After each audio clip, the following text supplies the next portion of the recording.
Person എന്ന രീതിയിൽ, അല്ലെങ്കിൽ ജഗദീഷ് ചേട്ടനെ സംബന്ധിച്ചിടത്തോളം അച്ഛൻ എന്ന രീതിയിൽ, അപർണയെ സംബന്ധിച്ചിടത്തോളം മകൾ എന്ന രീതിയിലുള്ള ഒരു വഴിത്തിരിവ് ജീവിതത്തിൽ എപ്പോഴായിരുന്നു? അച്ഛൻ എന്ന നിലയ്ക്ക് എൻ്റെ കുട്ടികള് രണ്ടുപേരും ഡോക്ടേഴ്സാണ്.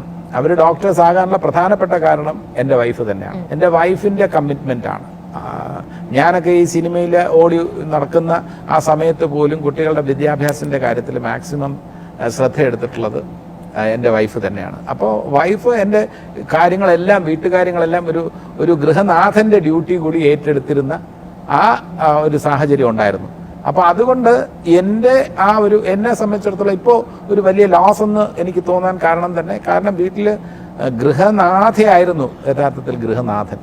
എല്ലാ കാര്യങ്ങളും എൻ്റെ ആബ്സെൻസിൽ കുട്ടികളുടെ കാര്യം എല്ലാം നോക്കിയിട്ടുള്ള, അവരുടെ വിദ്യാഭ്യാസത്തിൻ്റെ കാര്യത്തിലായിക്കോട്ടെ, ബാക്കിയുള്ള എൻ്റെ കാര്യങ്ങളായിക്കോട്ടെ, എൻ്റെ ഇപ്പം ബാങ്കിൻ്റെ കാര്യങ്ങൾ പോലും അതിൻ്റെ കാര്യങ്ങളൊക്കെ നോക്കാൻ ഒഫീഷ്യലായിട്ടുള്ളൊരു വലിയ പോസ്റ്റിൽ കഴിയുന്ന ഒരാളാണ്.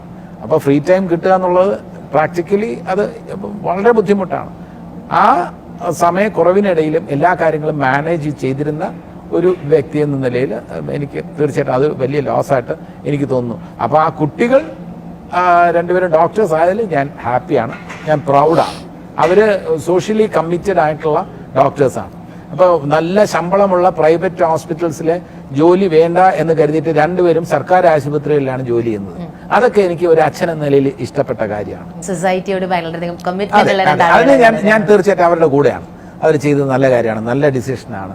ഉദാഹരണത്തിന് എൻ്റെ മൂത്ത മകള് ചെന്നൈ കിൽപോക്ക് ഗവൺമെന്റ് മെഡിക്കൽ കോളേജിൽ ഫാർമക്കോളജി അസിസ്റ്റന്റ് പ്രൊഫസറാണ്. രണ്ടാമത്തെ മകള് ട്രിവാൻഡ്രത്ത് മെന്റൽ ഹോസ്പിറ്റലില് സൈക്യാട്രിസ്റ്റാണ്.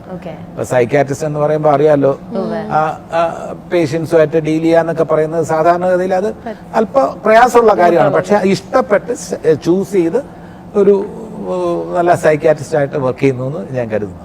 ഒരുപാട് റെസ്പെക്ട് തോന്നുന്നു രണ്ട് മക്കളെ ഈ രീതിയിൽ വളർത്തിയെടുത്തതിന്. ഞാൻ പറഞ്ഞല്ലോ, അതിന് എനിക്കല്ല ക്രെഡിറ്റ്, എന്റെ വൈഫിനാണ് ക്രെഡിറ്റ് കൊടുക്കേണ്ടത്. തീർച്ചയായിട്ടും ഞാൻ അതിന്റെ കൂടെ നിന്നു എന്നുള്ളതാണ്. അവരെ സംബന്ധിച്ചിടത്തോളം ഒരു മകൾ എന്നുള്ളൊരു രീതിയിൽ എപ്പോഴാണ് when did you grow up? അങ്ങനെ എനിക്കിപ്പോഴും സത്യം പറഞ്ഞു കഴിഞ്ഞാൽ മുഴുവനായിട്ട് തോന്നാറൊന്നുമില്ല. ഞാൻ പലപ്പോഴും ഞങ്ങൾ തമ്മിലുണ്ടാവുന്ന വഴക്കുകളും ഇതൊക്കെ നോക്കിയാൽ അത് കഴിഞ്ഞാൽ എന്തൊരു കഷ്ടമാണ്, ഇത് എന്താ സംഭവിക്കുന്നതൊക്കെ ഞാനും ആലോചിച്ചിട്ടുണ്ട്. I personally felt every time a person, ഇപ്പം എന്താ പറയുക, ഒരാൾ പറയാണ്, ഒരാൾ എന്നെ മീറ്റ് ചെയ്യുമ്പോൾ അവർക്ക് കിട്ടുന്ന ഒരു സന്തോഷമാണെങ്കിലും അവർക്ക് കിട്ടുന്ന ഒരു എന്താ പറയുക, അവരിപ്പോൾ എൻ്റെ അടുത്ത് പറയുകയാണ് യു ബിഹേവിങ് വെൽ, അല്ലെങ്കിൽ you been brought up well എന്ന് പറയുമ്പോൾ I feel like I M giving my parents the credit every single time I here that. അതാണ് എന്നെ സംബന്ധിച്ചിടത്തോളം ഏറ്റവും വലിയ ഒരു ആസ് എ ഡോട്ടർ എനിക്ക് പേരൻസിൻ്റെ അടുത്ത് ചെയ്യാൻ പറ്റുന്ന ഏറ്റവും നല്ല കാര്യം. ബാക്കിയുള്ളവരുടെ അടുത്ത് നന്നായി പെരുമാറുക, അല്ലെങ്കിൽ ഒരാളെയും ഡിസ്റെസ്പെക്ട് ചെയ്യാതിരിക്കുക.